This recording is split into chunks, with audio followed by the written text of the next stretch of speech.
The magic നോവലിലേക്ക് സ്വാഗതം. സുധാകർ മംഗളോദയത്തിൻ്റെ ചിറ്റ part 11. Sulekha എന്നായിരുന്നു നന്ദനയുടെ സ്നേഹിതയായ അഡ്വക്കേറ്റിൻ്റെ പേര്. സുലേഖയുടെ സാഹിത്യ താല്പര്യമായിരുന്നു നന്ദനയുമായുള്ള സൗഹൃദത്തിൻ്റെ അടിസ്ഥാനം. നന്ദനയേക്കാൾ പ്രായമുള്ളവളാണെങ്കിലും ഇനിയും വിവാഹിതയായിട്ടില്ല അഡ്വക്കേറ്റ് സുലേഖ. 35 കഴിഞ്ഞു. ഇനി വിവാഹത്തിൽ താല്പര്യവുമില്ല. ഒരൽപ്പം ആണത്തമുള്ള പെണ്ണാണവൾ. കുറച്ച് സ്ത്രീ സ്വാതന്ത്ര്യവാദവുമുണ്ട്. സുലേഖ ആവശ്യപ്പെട്ട കടലാസുകളൊക്കെ ഒപ്പിട്ട് കൊടുത്തു ഇന്ദുലേഖ. ഇനി കുട്ടി ഒന്നും അറിയണ്ട, അഡ്വക്കേറ്റ് സുലേഖ പറഞ്ഞു. എല്ലാം എനിക്ക് വിട്ടേക്ക്, എല്ലാം ഞാൻ ചെയ്തോളാം. Thank you. ഇന്ദു മുഖം താഴ്ത്തി. ഒരു ചെറിയ ചോദ്യം. സുലേഖ ഇന്ദുവിനെ നോക്കി. ഇന്ദുവിന് ഡോക്ടർ ദിനകറെ ഇപ്പോഴും ഇഷ്ടമാണോ? സത്യം പറയണം, താനൊരു സുന്ദരിയായതുകൊണ്ടാണ് ഞാൻ എടുത്തു ചോദിക്കണത്. ഇഷ്ടമാണ്. മുഖമുയർത്താതെയാണ് ഇന്ദു പറഞ്ഞത്. ദേഷ്യമുണ്ട്, പകയുണ്ട്, എന്നിട്ടും എനിക്ക് മറക്കാൻ കഴിയണില്ല, മനസ്സിൽ നിന്ന് പുറത്താക്കാനും. അപ്പോൾ ഇന്ദു വിവാഹമോചനം ആഗ്രഹിക്കുന്നില്ല ഇല്ലേ? ഭർത്താവുമായി ഒന്നിക്കാൻ താൻ ആഗ്രഹിക്കുന്നു, സുലേഖ തിരക്കി. ഇല്ല, ഇന്ദു പറഞ്ഞു. എന്നെ ഒഴിവാക്കാൻ ആഗ്രഹിക്കുന്ന ഒരാളുമായി ഞാൻ എന്തിനു ചേർന്ന് പോകണം? സാധാരണഗതിയിൽ കുട്ടികൾക്ക് വേണ്ടിയാണ് പലരും അതിന് തയ്യാറാണാവുന്നത്. ഇവിടെയാണെങ്കിൽ കുട്ടികളില്ലാത്തതാണ് പിരിയാനുള്ള കാരണം. നമ്മുടെ നിയമപ്രകാരം അതൊരു കാരണമല്ല ഇന്ദു. സുലേഖ ഇടയിൽ കയറി. ഡോക്ടർ ദിനകറിന് പറ്റിയൊരു മണ്ടത്തരമാണ് ഈ നോട്ടീസ്. ഇന്ദു മുഖമുയർത്തി. അവൾ അത്ഭുതത്തിൽ അഡ്വക്കേറ്റ് സുലേഖയെ നോക്കി. സത്യമാണ് ഞാൻ പറയണത്, സുലേഖ തുടർന്നു. ഈ കാരണം വെച്ച് മിസ്റ്റർ ദിനകറിന് ഇന്ദുവിനെ ഉപേക്ഷിക്കാൻ കഴിയില്ല. ഒരു നിമിഷം ആലോചനയിൽ നിശബ്ദമായി ഇരുന്നു ഇന്ദുലേഖ. പിന്നെ സംസാരിച്ചു. സത്യം പറഞ്ഞാൽ ദിനകറിൽ നിന്ന് പിരിയാൻ എനിക്കും ആദ്യം വലിയ വിഷമമായിരുന്നു മാഡം. ആത്മഹത്യക്ക് തുനിഞ്ഞവളാണ് ഞാൻ. പക്ഷേ ഇപ്പോൾ ആലോചിക്കുമ്പോൾ. പറയൂ, സുലേഖ ആവശ്യപ്പെട്ടു. ഇപ്പോൾ എനിക്ക് പിരിഞ്ഞാൽ മതിയെന്നായി. എന്നെ വേണ്ടാത്ത ഒരാളെ എനിക്കെന്തിനാണ്? ചില ടെസ്റ്റുകൾ പരാജയപ്പെട്ട സ്ഥിതിക്ക് ഞാനൊരു മദർ ആവില്ലെന്ന് എനിക്ക് സംശയമുണ്ട്. പക്ഷേ അതൊരവസാന വാക്കല്ല. ചികിത്സ തുടരണമെന്നാണ് എൻ്റെ ആഗ്രഹം. വിവാഹമോചന ശേഷം പുനർവിവാഹം ചെയ്യണമെന്നും. എൻ്റെ മുഖത്ത് ചവിട്ടിയവരോട് ഞാൻ എൻ്റെ ജീവിതം കൊണ്ട് മറുപടി പറയും. സുലേഖയ്ക്ക് ആ സംസാരം വളരെ ഇഷ്ടമായി. മിടുക്കി, അവൾ അഭിനന്ദിച്ചു. ഇന്ദുവിനെ ഞാൻ സഹായിക്കാം. ഫീസൊന്നും എനിക്ക് പ്രശ്നമല്ല. പക്ഷെ കുട്ടി ഒഴിഞ്ഞു കൊടുക്കരുതെന്നാണ് എനിക്ക് പറയാനുള്ളത്. കനത്തൊരു സ്ത്രീധനം വാങ്ങിയെന്നാണ് അയാൾ തന്നെ വിവാഹം കഴിച്ചത്. അതിന് രേഖയുണ്ടല്ലോ. ഒപ്പം തൻ്റെ സഹായത്തിലാണ് അയാൾ സ്വന്തം ആശുപത്രി നിർമ്മിച്ചത്. എന്നിട്ട് തക്കതല്ലാത്തൊരു കാരണത്തിൻ്റെ പേരിൽ വിവാഹമോചനത്തിന് ശ്രമിക്കണത് തന്നെ പോലുള്ള മറ്റു പെൺകുട്ടികളെയും ബാധിക്കും. ഈ സാഹചര്യം കൊണ്ടാണ് ഞാൻ പറയണത് വിട്ടുകൊടുക്കരുതെന്നും. ഇന്ദു ഒരു നിമിഷം നിശ്ചലമായി. പിന്നെ നന്ദനയെ നോക്കി. സുലേഖ പറയണതിലും ന്യായമുണ്ട്, നന്ദന പറഞ്ഞു. നമുക്കൊന്നുകൂടി ആലോചിക്കാം. വിവാഹമോചനത്തിന് ഇന്ദു തടസ്സമായ അയാൾ എന്ത് ചെയ്യുമെന്നറിയാമല്ലോ. സുലേഖ ഇന്ദുവിനെ നോക്കി. നമുക്ക് എടുത്തു ചാടിയൊന്നും തീരുമാനിക്കണ്ട. കേസിലൂടെ നമുക്ക് അയാളെ വാച്ച് ചെയ്യാം. പിന്നെ ഇന്ദുവിനും താല്പര്യമില്ല എങ്കിൽ പിരിയുകയല്ലേ തരമുള്ളൂ. അത് നമുക്ക് അവസാന പടിയാക്കാം. എന്താ? ശരി, ഇന്ദുലേഖ സമ്മതിച്ചു.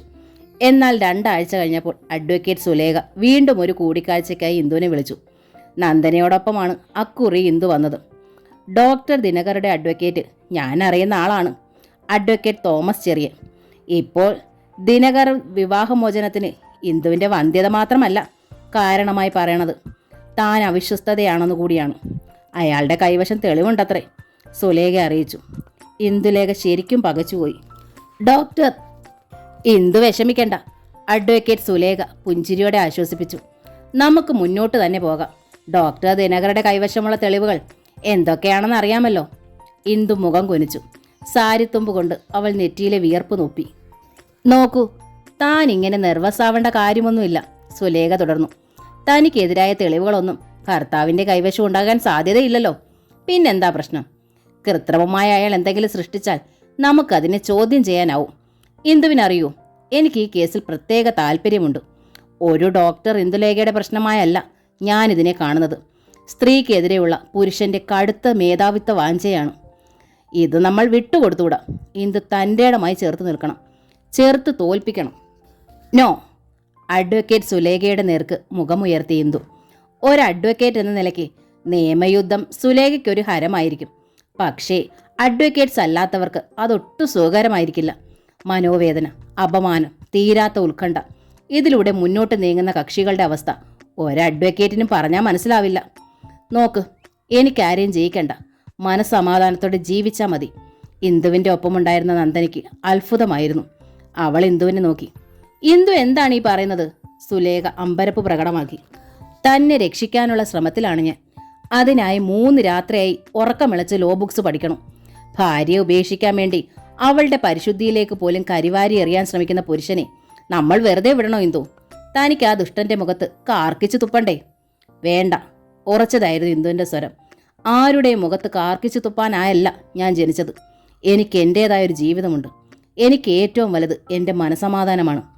ഇന്ദു പറയണത് എനിക്ക് മനസ്സിലാവണില്ല, സുലേഖ പറഞ്ഞു. മനസ്സിലാക്കിച്ചു തരാം, ഇന്ദു അറിയിച്ചു. കൊലപാതകിയോ മോഷ്ടാവോ സാമൂഹിക വിരുദ്ധനോ അല്ല ഡോക്ടർ ദിനകർ.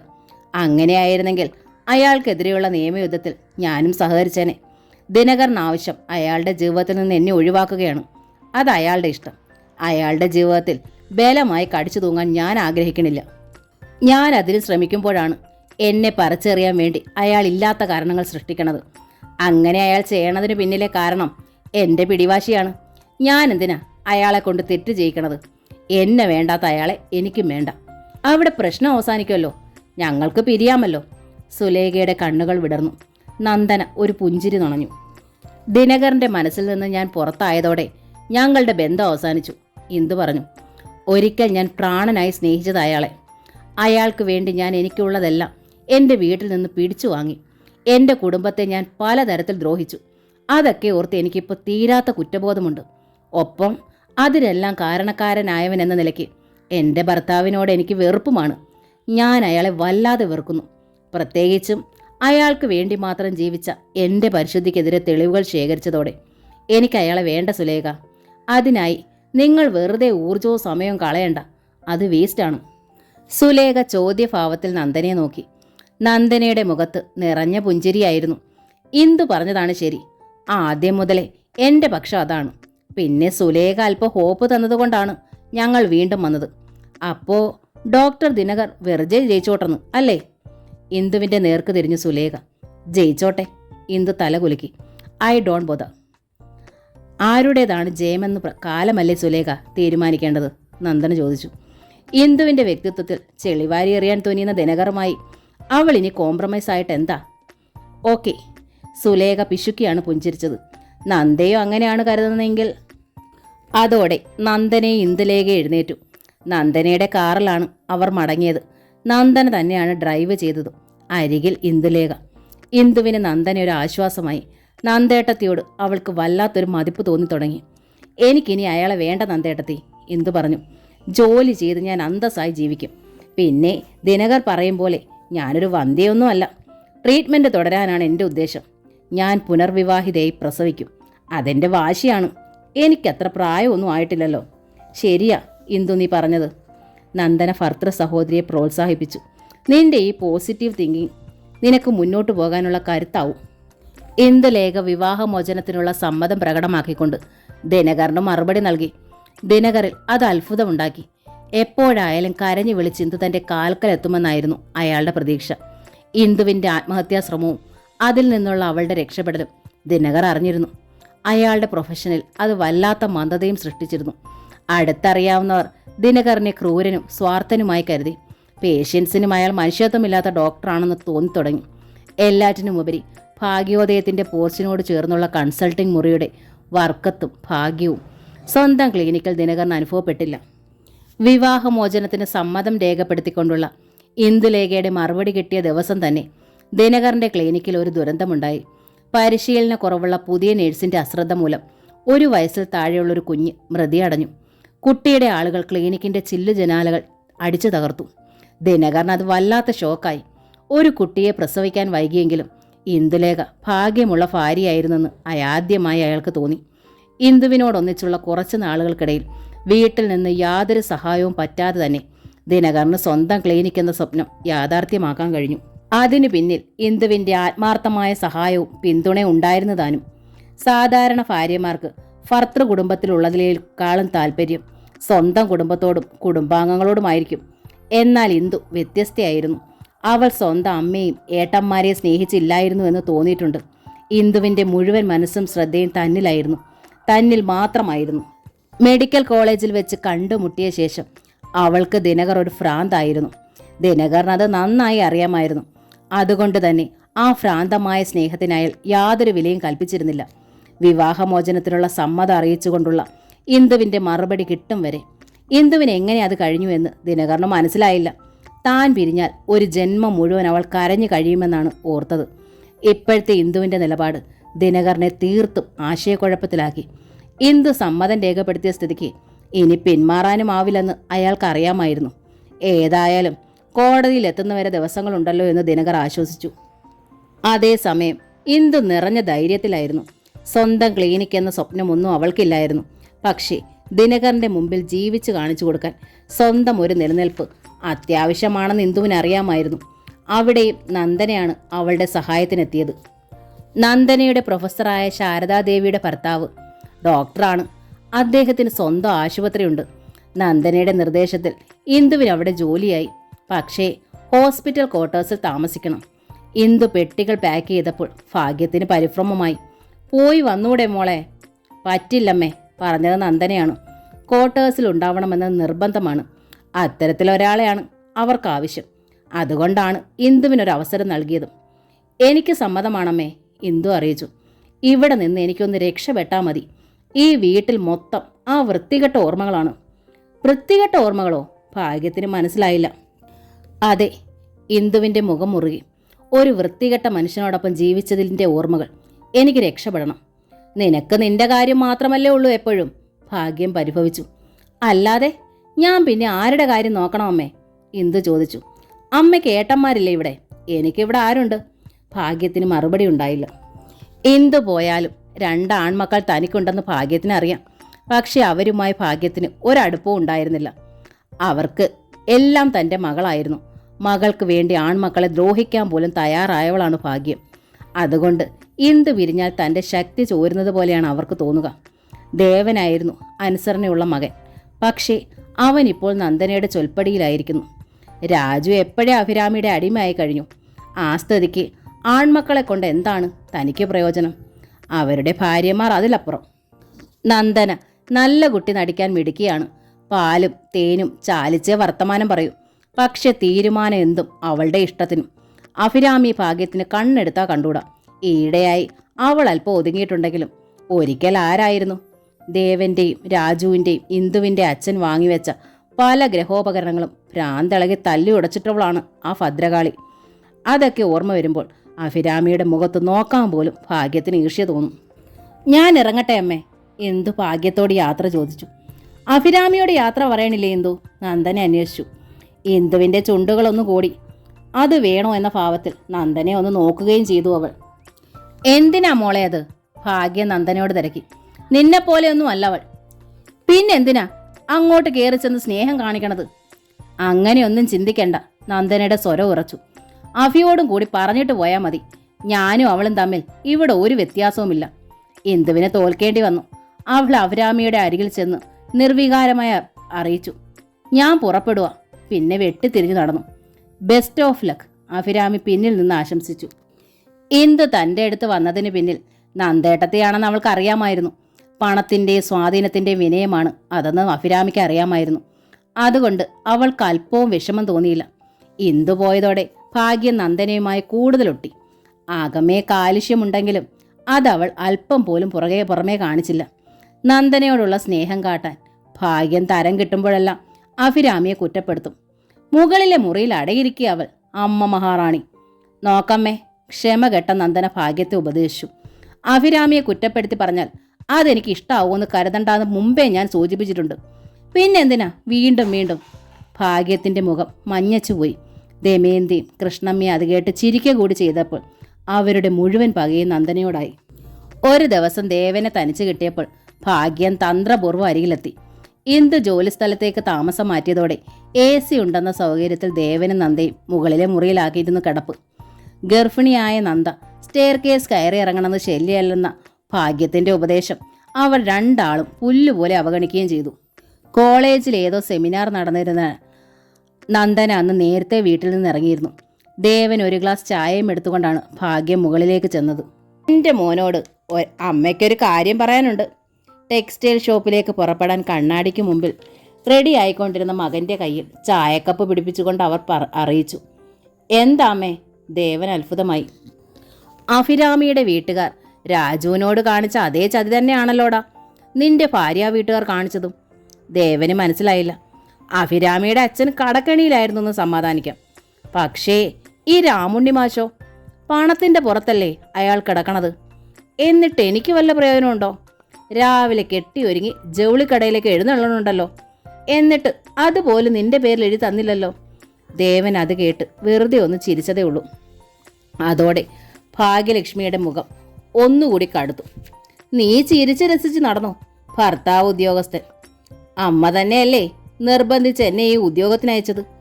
ദേവൻ ചോദിച്ചു. അത് നീ ഒരാണാണെന്ന് വിചാരിച്ച്. ഇപ്പൊ എൻ്റെ ആ അഭിമാനം തീർന്നു. നിന്നേക്കാൾ ഭേദം തന്നെ രാജു. ഇങ്ങനെയൊക്കെ പറയാൻ എന്താ അമ്മേ ഇപ്പൊ സംഭവിച്ചത്? സംഭവിച്ചതോ? ഭാഗ്യം പല്ല് ഞെരിച്ചു. അഭിരാമിയുടെ 10 ഇരട്ടിയാ ഇപ്പൊ നിന്റെ ഭാര്യ. അഭിരാമിയുടെ കുറ്റം പോലും അവളെടുത്ത് മിണ്ടാൻ മേല. അവളപ്പം എൻ്റെ നേർക്കാ ചാടി വരിക.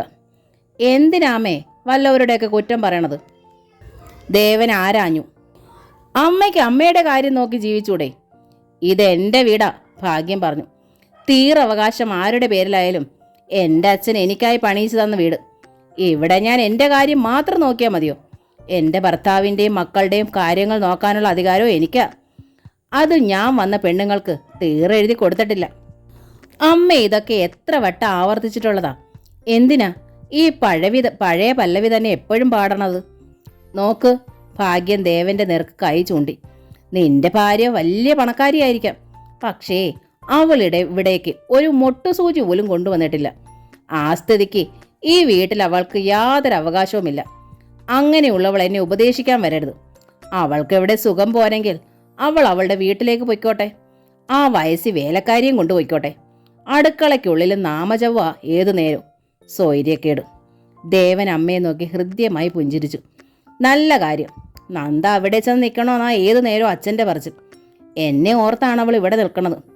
അമ്മയ്ക്കത് ഇഷ്ടമല്ലെങ്കിൽ ഞങ്ങൾ എത്രയും നേരത്തെ അങ്ങോട്ട് മാറിയേക്കാം. ഭാഗ്യം പകച്ചുപോയി. നന്ദനെ എങ്ങനെയായാലും ദേവനെ കൊണ്ടായിരുന്നു അവർക്കെന്നും പ്രയോജനം. രാജു എന്നും താൻ കാര്യം നോക്കിയിരുന്നു. അഭിരാമിയുടെ കാര്യം പറയണ്ട. ആ സ്ഥിതിക്ക് നന്ദനയുടെ പുറകെ ദേവനും ഇറങ്ങിപ്പോയാലോ? ഇന്ദുവും സ്ഥലത്തില്ല. ഞങ്ങളോ? ഭാഗ്യം പുരികം ചൊളിച്ചു. അതാരാ ഈ ഞങ്ങള്? ഞാനും നന്ദയും. ദേവൻ പറഞ്ഞു. അത് പറ്റില്ല. ഭാഗ്യം തീർത്ത് പറഞ്ഞു. നീ അവിടെ ചെന്ന് താമസിക്കാൻ ഞാൻ സമ്മതിക്കില്ല. ഭാര്യ വീട്ടിൽ ചെന്ന് കുടിപാർക്കണത് ആണുങ്ങൾക്ക് ചേർന്ന രീതിയല്ല. അവള് വേണച്ചാ അവളുടെ അച്ഛൻ്റെ ഒപ്പം നിന്നോട്ടെ. എൻ്റെ മക്കളെ എനിക്ക് കാണണം, എൻ്റെ മരണം വരെ. നന്ദ ഗർഭിണിയല്ലേ അമ്മേ? ദേവൻ ചോദിച്ചു. ഈ സമയത്ത് ഞാൻ അവളെ അകറ്റി നിർത്തുന്നത് ശരിയാണോ? എങ്കിൽ ഞാൻ പറയണതനുസരിച്ച് അവൾ ഇവിടെ നിൽക്കണം. അതെനിക്ക് നിർബന്ധ. അത് നടക്കില്ലമ്മേ. ദേവൻ്റെ മുഖഭാവം മാറി. അമ്മ പറയണതനുസരിച്ചാ എൻ്റെ ആദ്യ ഭാര്യ ഇവിടെ നിന്നത്. എന്നിട്ട് അവളുടെ ഗതി എന്തായി? അവൾക്കിവിടെ സംഭവിച്ചത് എന്താണെന്ന് ഞാൻ അറിഞ്ഞിട്ടില്ലെന്നാണോ അമ്മയുടെ വിചാരം? ഇപ്പോഴും എൻ്റെ നെഞ്ചിനുള്ളിൽ നീറിപ്പടരുന്ന വേദനയവൾ. അമ്മയ്ക്ക് എൻ്റെ ധർമ്മസങ്കടം മനസ്സിലാവില്ല. ഭാഗ്യം വല്ലാതെയായി. അവർക്കുത്തരം മുട്ടി. അമ്മ എൻ്റെ അമ്മയാ. ദേവൻ തുടർന്നു. ആ സ്ഥാനം അമ്മയ്ക്കിവിടെ ഉണ്ടാവും. നന്ദ പക്ഷേ എൻ്റെ ഭാര്യ. ആ സ്ഥാനം അമ്മ അവൾക്ക് നൽകണം. അവളുമായി അമ്മ പൊരുത്തപ്പെടുകയും വേണം. അവളെ ഈ വീട്ടിലേക്ക് കൈപിടിച്ചുകൊണ്ട് വന്നത് അമ്മയാ. അവളുമായി പൊരുത്തപ്പെടേണ്ട ബാധ്യതയും അമ്മയ്ക്കാ. അത് അമ്മ ഇനിയും മറക്കരുത്. മറന്നാൽ ഒരു താക്കീത് പോലെയാണ് അയാൾ അവസാന വാചകം ഉച്ചരിച്ചത്. അമ്മയ്ക്ക് ഈ വീട്ടിൽ ആരും ഉണ്ടാവില്ല. ഭാഗ്യം ശരിക്കും തളർന്നുപോയി. ശബ്ദിക്കാനുള്ള ശേഷി പോലും നഷ്ടപ്പെട്ടു. ദേവൻ തിരിഞ്ഞ് പുറത്തേക്ക് നടന്നുപോയി. ഭാഗ്യം തൻ്റെ സങ്കടം ഭർത്താവിനെ അറിയിച്ചു. അഹന്തയുടെ മൂർത്തീകരണമായ തൻ്റെ ഭാര്യയെ ഇത്രയും തകർന്ന മട്ടിൽ മേനോൻ മുമ്പ് കണ്ടിട്ടില്ല. എങ്കിലും അയാൾ ഉപദേശിച്ചു. ദേവൻ പറഞ്ഞതാ ഭാഗ്യം നേര്. നമ്മൾ പൊരുത്തപ്പെടണം. നമ്മൾക്ക് വയസ്സായി, മക്കൾക്ക് മക്കളുമായി. അത് നമ്മൾ ഇനിയെങ്കിലും അംഗീകരിക്കണം. വൈകുന്നേരം നന്ദന തിരിച്ചെത്തിയപ്പോൾ ഭാഗ്യം പഴയ കനപ്പ് കാണിച്ചില്ല. എന്നാൽ അങ്ങോട്ട് ചെന്ന് വർത്താനം പറയാനും അവർ മുതിർന്നില്ല. അമ്മേ, ചായ കുടിക്കാൻ വരൂ എന്ന് നന്ദന വിളിച്ചപ്പോൾ അനുസരണയോടെ ചെന്ന് ഡൈനിങ് ടേബിളിനരികിലെ ചെയറിലിരിക്കാൻ മടിച്ചില്ലെന്ന് മാത്രം. നന്ദനയ്ക്കുള്ളിൽ ചിരി പൊട്ടി. ഭാഗ്യത്തെ എങ്ങനെ കൈകാര്യം ചെയ്യണമെന്ന് അവൾ പഠിച്ചിരുന്നു. ദേവന്റെ അടുത്ത് പക്ഷേ നന്ദ അതൊന്നും ഭാവിച്ചില്ല. തങ്ങൾക്കിടയിലെ സ്വകാര്യ നിമിഷങ്ങളിൽ അവൾ മറ്റൊരു വിഷയവും എടുത്തിടാറില്ല. ദേവൻ വരുമ്പോൾ നന്ദനയ്ക്കുള്ള കഴിക്കാനുള്ള പഴങ്ങളും പച്ചക്കറികളും കൊണ്ടുവരും. അവ അരിഞ്ഞും ജ്യൂസാക്കിയും കൊടുക്കുന്നതും അയാൾ തന്നെയാണ്. ആ സമയത്ത് ശ്യാമയുടെ കണ്ണീരണിഞ്ഞ മുഖമായിരിക്കും ദേവന്റെ ഓർമ്മയിൽ. ശ്യാമയ്ക്ക് വേണ്ടി ഇങ്ങനൊന്നും ചെയ്തിരുന്നില്ല. നടക്കാൻ ബുദ്ധിമുട്ടുള്ള അവൾക്കായിരുന്നു ശുശ്രൂഷ ഏറെ ആവശ്യം. ശ്യാമ പക്ഷെ ആ സമയത്തെല്ലാം വിശ്രമമില്ലാതെ പണികളിലായിരുന്നു. എന്തേ ദേവേട്ടൻ്റെ കണ്ണിലൊരു സങ്കടം? നന്ദനെ ഒരിക്കൽ തിരക്കി. ഒന്നുമില്ല, നമ്മുടെ കുഞ്ഞിന് വേണ്ടി നന്ദ എത്ര കഷ്ടപ്പെടുന്നു ഓർക്കുകയായിരുന്നു ഞാൻ. നന്ദന ചിരിച്ചു. നോക്കൂ, മോനകത്ത് കിടന്ന് ബഹളം കൂട്ടണത്. സ്വന്തം വയറ്റിലേക്ക് അവൾ കൈ ചൂണ്ടി. മഹാവികൃതിയായിരിക്കും ഇവൻ. ദേവന്റെ കൺമുന്നിൽ അച്ഛൻ്റെ ലാളനമറിയാത്തൊരു 2 വയസ്സുകാരിയുടെ മുഖമായിരുന്നു അപ്പോൾ. എന്തേ ദേവേട്ടൻ ഒന്നും മിണ്ടാത്തത്? ദേവന്റെ മറുപടി വൈകിയപ്പോൾ നന്ദനയുടെ മുഖം വാടി. എൻ്റെ മോന് ഇഷ്ടമല്ലേ? മോനാണെന്ന് ഉറപ്പിച്ചോ? ദേവൻ ആരാഞ്ഞു. ആദ്യത്തെ കൺമണി ആണായിരിക്കണമെന്നല്ലേ എല്ലാ അമ്മമാരുടെ ആഗ്രഹം? നന്ദന തിരക്കി. ആദ്യത്തെ കൺമണി അല്ലല്ലോ ഇത്. ദേവൻ പുഞ്ചിരിച്ചു. ആദ്യത്തേത് തത്തമോളല്ലേ? അത് ദേവേട്ടന്. നന്ദനയുടെ മുഖം വീണ്ടും കറുത്തു. എനിക്ക് ആദ്യത്തേത് ഇതാ. ദേവനും വിഷമമായി. ഗർഭിണിയായ ശേഷം നന്ദയിൽ നല്ല മാറ്റമുണ്ടായിരുന്നെന്ന് ദേവന് തോന്നി. നിസ്സാര കാര്യങ്ങൾക്ക് അവൾ പിണങ്ങും. എത്ര സ്നേഹം നൽകിയാലും തൃപ്തിയാവില്ല. നന്ദനയ്ക്ക് പരാതി ദേവനെക്കുറിച്ചായിരുന്നു. താൻ സ്നേഹിക്കണത് പോലെ ദേവേട്ടൻ തിരികെ സ്നേഹിക്കുന്നില്ലെന്നാണ് അവളുടെ കരുതൽ. ദേവേട്ടന് വേണ്ടി താൻ എത്ര സഹിച്ചതാണ്, എത്ര കാത്തിരുന്നതാണ്. എന്നിട്ടും ആ മുഖത്ത് എന്തോ ഒരു വിഷാദം, ഏതു നേരെ എന്തോ ഒരു ആലോചന. മനസ്സ് മറ്റെവിടെയാണെന്ന മട്ടിലുള്ള സംസാരം. വർത്തമാനം തന്നെ വളരെ കുറവ്. നന്ദ പക്ഷേ എല്ലാം മനസ്സിലൊതുക്കുകയാണ്. നന്ദയുമായി മനസ്സലിഞ്ഞടുക്കാൻ കഴിയണില്ല എന്നതായിരുന്നു ദേവന്റെ പ്രശ്നം. ഇടയ്ക്കിടെ ഓർമ്മയിലേക്ക് ശ്യാമ കടന്നു വരും. അതോടെ മനസ്സ് കലങ്ങി മറിയും. ശ്യാമയും തത്തമോളെ ഒരു നോക്ക് കാണാനുള്ള ഉത്കടമായ ആഗ്രഹമുണ്ടാകും. നന്ദനയുടെ വിലക്ക് ഓർക്കുമ്പോൾ ആ ആശ അടക്കേണ്ടി വരും. അത് തീരാത്ത അസ്വസ്ഥതയായി അയാളെ ബാധിച്ചു. ഒരു ദിവസം രണ്ടും കൽപ്പിച്ച് ദേവൻ ശ്യാമാഫയിലെത്തി. ശ്യാമ സൂപ്പർ മാർക്കറ്റിലെ ജോലിക്ക് പോകുന്നതിൻ്റെ തലേന്നായിരുന്നു ഇത്. ഇന്ന് വന്നത് നന്നായി, ദേവനെ കണ്ടുടൻ ശ്യാമ പറഞ്ഞു. നാളെ ആയിരുന്നെങ്കിൽ ഞാനിവിടെ ഉണ്ടാവില്ലായിരുന്നു. സാരമില്ല, ദേവൻ പുഞ്ചിരിച്ചു. ശ്യാമ ഇവിടെ ഇല്ലെങ്കിൽ വരും വരെ ഞാൻ കാത്തിരുന്നേനെ. അത്രയും സമയം എനിക്ക് തത്തമോളോടൊപ്പം കഴിയാലോ. ശ്യാമ മറുപടി ഒന്നും പറയാതെ ഒരു ധർമ്മസങ്കട ഭാവത്തിൽ നിന്നു.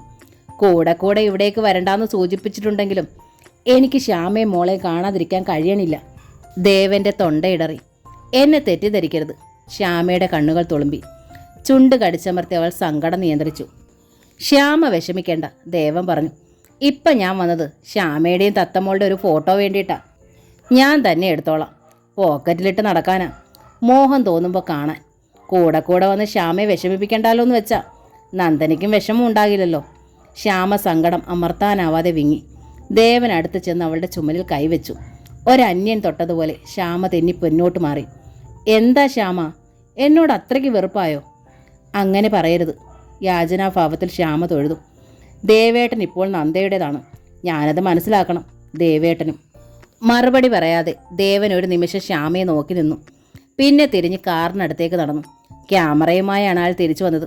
മോളെ എടുത്തോണ്ട് വരൂ, ദേവൻ ശ്യാമയോട് പറഞ്ഞു. അമ്മിണിയുടെ അരികിൽ നിന്ന് മോളെ എടുത്തുകൊണ്ട് ശ്യാമ പുറത്തേക്ക് വന്നു. ഒരു റോൾ ഫിലിം മുഴുവൻ തീരുന്നത് വരെ ദേവൻ ശ്യാമയുടെയും കുട്ടിയുടെയും ഒന്നിച്ച് വേറിട്ടുമുള്ള ചിത്രങ്ങളെടുത്തു. അച്ഛനും അമ്മയും മോളും ഒരുമിച്ചുള്ളതും കുറച്ച്. ശ്യാമ ആവശ്യപ്പെട്ടില്ലെങ്കിലും ഊണ് കഴിച്ചിട്ടേ മടങ്ങുന്നുള്ളൂ എന്ന് ദേവൻ തീരുമാനിച്ചു. അവസാനം എന്നോണം അച്ഛനും അമ്മയും മോളും ഒരുമിച്ചിരുന്നുണ്ടു.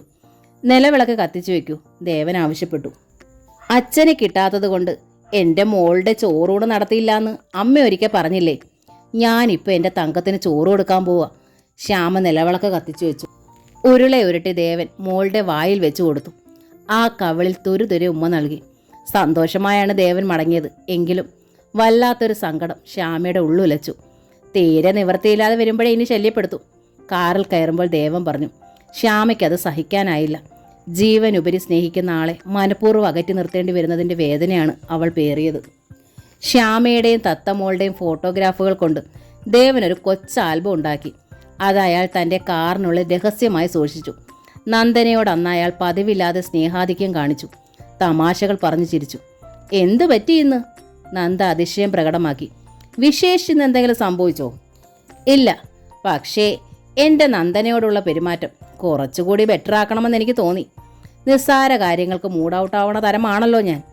അത് ഗർഭിണിയായ ഭാര്യയെ ബാധിക്കാതെ നോക്കേണ്ടതാണെന്ന് ഇന്നൊരു മാഗസീനിൽ വായിച്ചു. കള്ളം. നന്ദനയ്ക്ക് വിശ്വാസമായില്ല. സത്യം പെണ്ണേ, ദേവൻ ചിരിച്ചു. ഗർഭിണിയായിരിക്കുമ്പോൾ ഭാര്യയെ ഏതൊക്കെ തരത്തിൽ സന്തോഷവതിയാക്കണമെന്നും ആ ലേഖനത്തിലുണ്ടായിരുന്നു. എൻ്റെ സംശയം മറ്റൊരു തരത്തിലാണ്. നന്ദനയും ചിരിച്ചു. ഭാര്യയെ വഞ്ചിക്കാൻ തുടങ്ങുമ്പോഴാണത്രേ ഭർത്താവ് വീട്ടിലെത്തി അവളോട് പതിവിലധികം സ്നേഹം പ്രകടമാക്കുന്നത്. കുറ്റബോധം മൂലമാവും. പിന്നെ കൂട്ടിച്ചേർത്തു, വിഷമിക്കണ്ടാട്ടോ, ഇതും ഞാനൊരു മാഗസീനിൽ വായിച്ചതാ. ദേവന്റെ മുഖം വല്ലാതെയായി. നന്ദന പക്ഷെ അത് ശ്രദ്ധിച്ചില്ല. ശ്യാമ തൻ്റെ പുതിയ ജോലിയിൽ പ്രവേശിച്ചു. 3 നിലകളിലുള്ള ഒരു വലിയ ഷോപ്പിംഗ് കോംപ്ലക്സ് ആയിരുന്നു അത്. അതിൻ്റെ റിസപ്ഷനിലായിരുന്നു ശ്യാമയുടെ സീറ്റ്. ഇരുന്നു കൊണ്ട് ചെയ്യാവുന്ന ജോലിയായിരുന്നു അവളുടേത്. സ്ഥാപനത്തിൻ്റെ ഉടമയായ ഹരിചന്ദ്രൻ ഹാർദവുമായാണ് ശ്യാമയെ സ്വീകരിച്ചത്. മിസ്സിസ് ശ്യാമയ്ക്ക് അന്തസ്സായി ചെയ്യാവുന്ന ജോലിയാണിത്. പുഞ്ചിരിയോടെ അയാൾ അറിയിച്ചു. കുറച്ചുകൂടി നന്നായി മേക്കപ്പിട്ട് വരണമെന്നേ ഉള്ളൂ. റിസപ്ഷനിൽ ഞങ്ങൾക്ക് ഈ ഭംഗിയുള്ള മുഖം മാത്രം മതി. ഒരു രഹസ്യം പറയാം, ഒരിക്കൽ ഞാനും മോഹിച്ച മുഖമാണ് കേട്ടോ ഇത്. ഒടുവിൽ എഴുന്നേറ്റ് നടക്കണത് കണ്ടാണ് ഞാൻ നടുങ്ങിയത്, എൻ്റെ മനസ്സ് മടങ്ങിയതും. എന്നുവെച്ചാൽ ഈ കാലുകൾ ശരിയായിരുന്നെങ്കിൽ ശ്യാമ അന്ന് ശരചന്ദ്രൻ്റെതാകുമായിരുന്നു. ശ്യാമ വിയർത്തു കുളിച്ചു. ഓക്കെ എന്ന് പറഞ്ഞു ശരചന്ദ്രൻ പോയിട്ടും അവൾക്ക് എഴുന്നേൽക്കാനായില്ല. ശ്യാമ വല്ലാതെ ഇമോഷനാണല്ലേ? ശരചന്ദ്രൻ ചോദിച്ചു.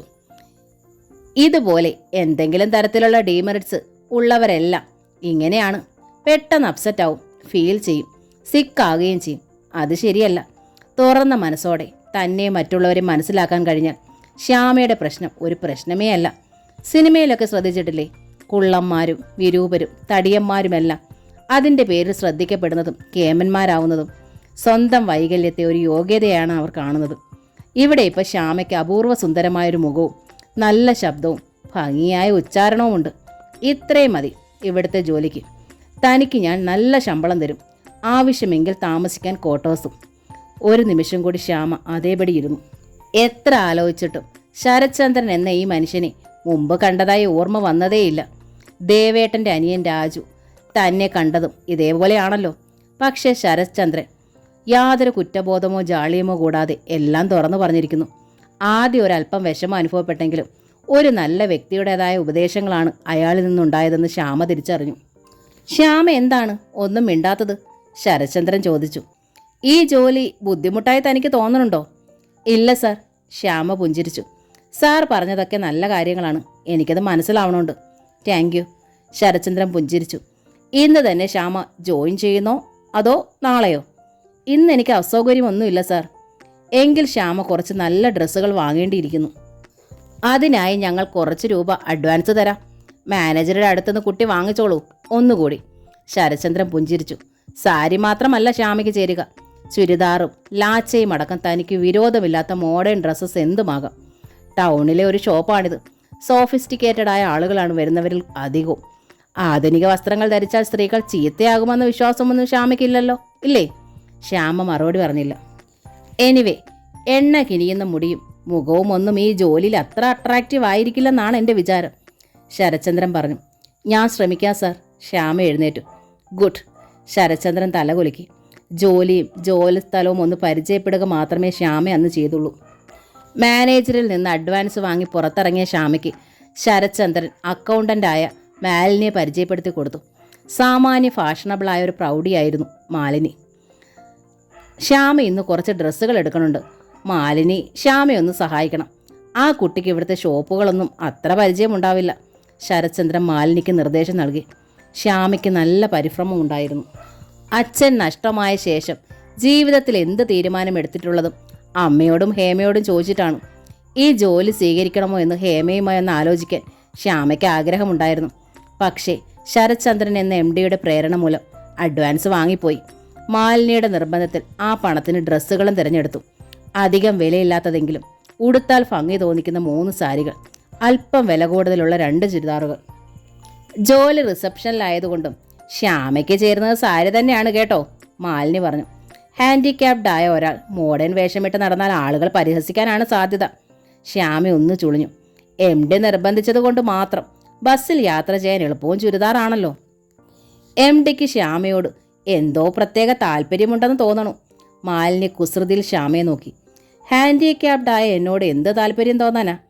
നിസ്സഹായ ഭാവത്തിലാണ് ശ്യാമ തിരക്കിയത്. സഹാനുഭൂതി മാത്രമേ കാണൂ. എൻ്റെ മോളെയും അമ്മയും ജീവിപ്പിക്കാൻ വേണ്ടി മാത്രമാണ് ഞാൻ ഈ ജോലിക്ക് വന്നത്. ഉപദ്രവിക്കരുത് എന്നവൾ പറഞ്ഞില്ല.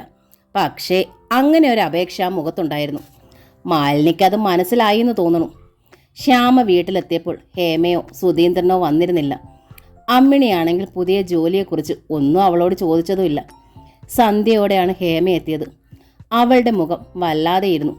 ഹേമയും പുതിയ ജോലിയെക്കുറിച്ച് ഒന്നും തിരക്കിയില്ല. ശ്യാമയ്ക്ക് വിഷമമായി. എന്താ മോളെ വല്ലാത്തൊരു മൗനം? ശ്യാമേച്ചിക്ക് ജോലി കിട്ടിയ സ്ഥിതിക്ക് ഇന്ന് തന്നെ സുധിയേട്ടൻ്റെ വീട്ടിലേക്ക് താമസം മാറ്റാമെന്ന് സുധിയേട്ടൻ. ഹേമയുടെ തൊണ്ടയിടറി. ഇത്ര സ്വാർത്ഥനാകുമെന്ന് ഒരു സംശയം പോലും എനിക്ക് തോന്നിയിരുന്നില്ല. എങ്കിൽ ഇങ്ങനൊരു കല്യാണം വേണ്ടെന്ന് ഞാൻ വെച്ചേനെ. ഇനി ഞാൻ എന്താ ചെയ്യാനാ? വേറെ ചില ലക്ഷണങ്ങളും കാണുന്നുണ്ട്. ഇത്ര പിടിയുന്നു ഇതൊന്നും വേണ്ടായിരുന്നു. വേറെ ചില ലക്ഷണങ്ങളോ? ശ്യാമ കണ്ണു മിഴിച്ചു. ആ, ഡേറ്റ് ആയിട്ടില്ല ഇതുവരെ. ഹേമയുടെ മുഖത്ത് ഈർഷ്യയായിരുന്നു. സന്തോഷാധിക്യത്താൽ ശ്യാമ ഹേമയെ കെട്ടിപ്പിടിച്ചു. ഈശ്വര, സന്തോഷിക്കുകയല്ലേ ഈ സമയത്ത് ഇപ്പം ചെയ്യേണ്ടത്? സുധി എന്ത് പറഞ്ഞാലും നീ അനുസരിച്ചോളൂ. അതുകൊണ്ട് ഇവിടെ ഒരു പ്രശ്നവുമില്ല. സുഖമില്ലാത്ത ഈ അമ്മയും ഇത്തിരി പോഞ്ഞൊരു കുഞ്ഞിനെയും കൊണ്ട് ശ്യാമേച്ചി ഒറ്റയ്ക്കിവിടെ. ഹേമ വേവലാതിപ്പെട്ടു. അതൊന്നും ഓർത്ത് നീ വിഷമിക്കേണ്ട. ശ്യാമ സഹോദരിയെ തഴുകി. എല്ലാം ഞാൻ മാനേജ് ചെയ്തോളാം. തൽക്കാലം നീ സുധിയെ അനുസരിക്കുക. ക്രമേണ സുധി നിന്റെ പാട്ടിന് വന്നോളും. സന്ധ്യ കഴിഞ്ഞതോടെ സുധീന്ദ്രനും എത്തി. അയാൾ ഒരു ടാക്സിയുമായാണ് വന്നത്. സാധനങ്ങളൊക്കെ അതിൽ കയറ്റി. തീർത്തും ഔപചാരികമായി ശ്യാമയോടും അമ്മയോടും യാത്ര പറഞ്ഞു. ഹേമ പക്ഷേ ശ്യാമേച്ചിയുടെ കൈ പിടിച്ചു കരഞ്ഞു. സൂപ്പർ മാർക്കറ്റിലെ ജോലിയെക്കുറിച്ച് ഒന്നും ചോദിക്കാൻ കഴിഞ്ഞില്ല. എൻ്റെ മനസ്സ് കലങ്ങിയിരുന്നു. ജോലിയൊക്കെ എളുപ്പമാ. അതൊന്നും ഓർത്ത് നീ വിഷമിക്കേണ്ട.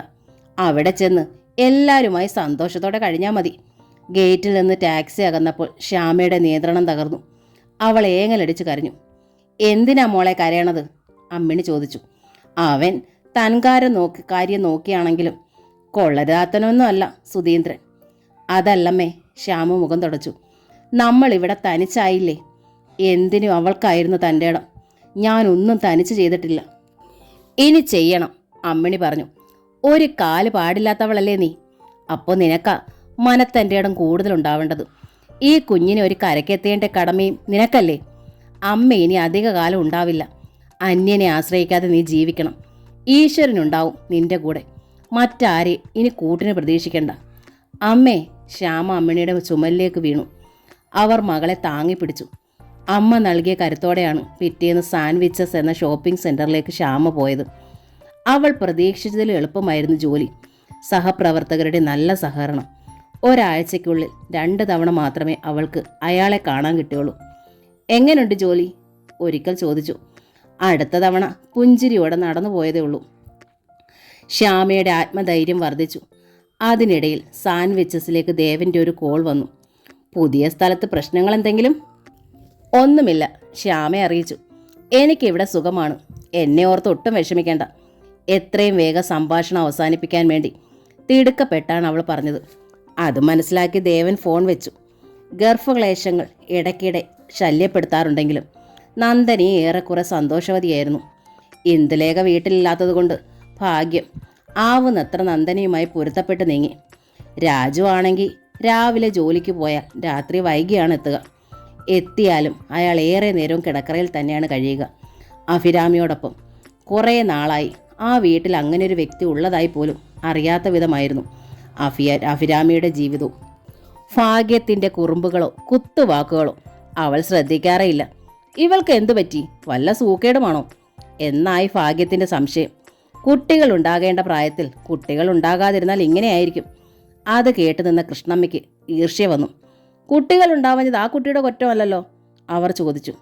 ഭാഗ്യം സ്തബ്ധയായി. ചോദിച്ചത് സത്യമാണെങ്കിലും പലപ്പോഴും അതവർ മറന്നു പോകാറുണ്ട്.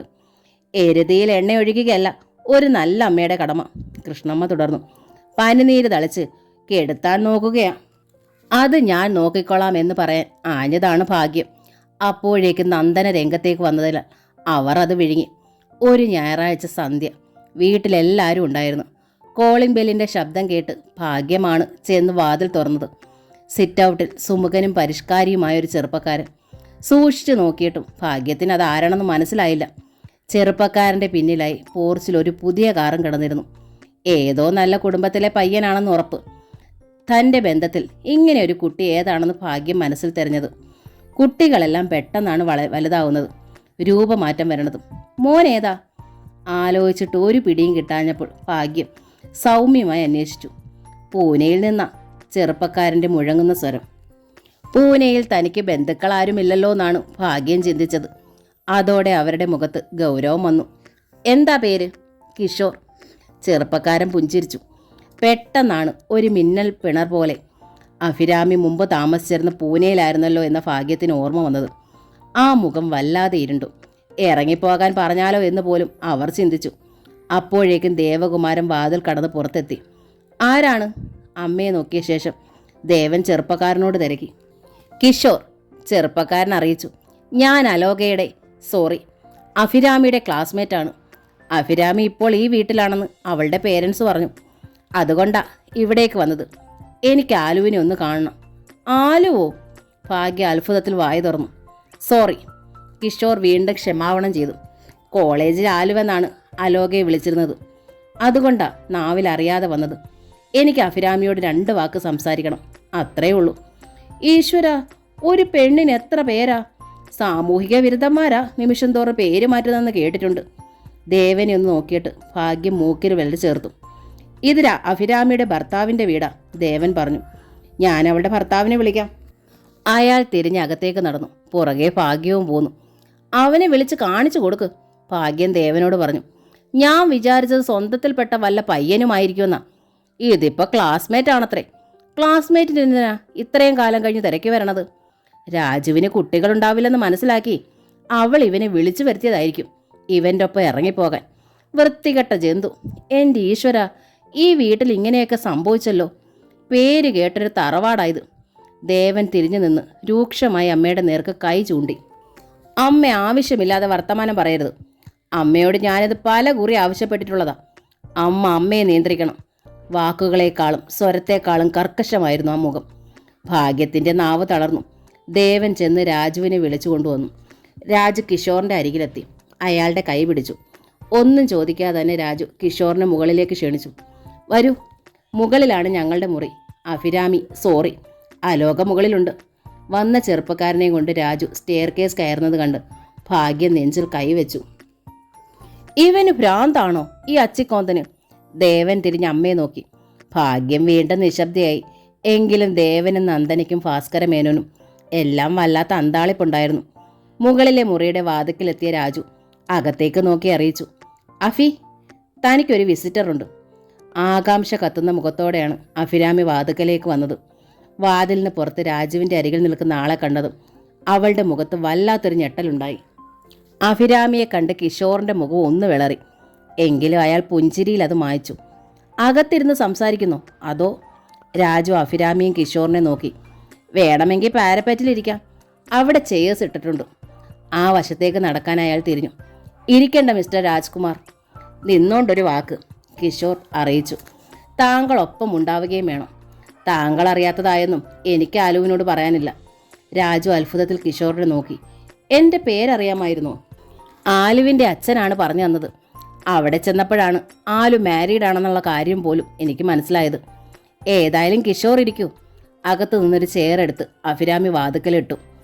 പക്ഷേ കിഷോർ ഇരുന്നില്ല. ഇരിക്കുന്നില്ല ആലു. ഇരിക്കാൻ എനിക്ക് വയ്യ. എത്രയും വേഗം എനിക്ക് മടങ്ങണം. തൻ്റെ അച്ഛനെ കണ്ട് തൻ്റെ വിവരങ്ങൾ അറിഞ്ഞപ്പോൾ കാണണോ കാണാതെ പോകണോ എന്ന് ഞാൻ ശങ്കിച്ചു. ഒടുവിലൊന്ന് കാണാമെന്ന് തീരുമാനിച്ചു. അവസാനമായി. പിന്നെ അയാൾ രാജുവിനെ നോക്കി. ആലു എന്നെക്കുറിച്ച് പറഞ്ഞിട്ടുണ്ടാകുമല്ലോ രാജ്കുമാറിൻ്റെ അടുത്ത്. പറയാതിരിക്കാൻ തരമില്ല. ഇല്ല, അഭിരാമിയാണ് പറഞ്ഞത്. കിഷോറിനെ രാജുവേട്ടൻ അറിയില്ല. ഞാൻ കിഷോർ രാജുവിനോട് പറഞ്ഞു. അലോകയുടെ ക്ലാസ്മേറ്റാണ്. അതിലുപരി ഒരു ബോയ് ഫ്രണ്ടുമായിരുന്നു ഇല്ലേ? രാജു ചോദിച്ചു. അതെ, കിഷോർ സമ്മതിച്ചു. ഞങ്ങൾ വിവാഹിതരാകാൻ തീരുമാനിച്ചു. 2 വീട്ടുകാർക്കും അത് സമ്മതമായിരുന്നു. ഇപ്പോൾ മനസ്സിലായി. രാജു പുഞ്ചിരിച്ചു. താങ്കളെക്കുറിച്ച് അഭിരാമി ഒരിക്കൽ പറഞ്ഞിരുന്നു.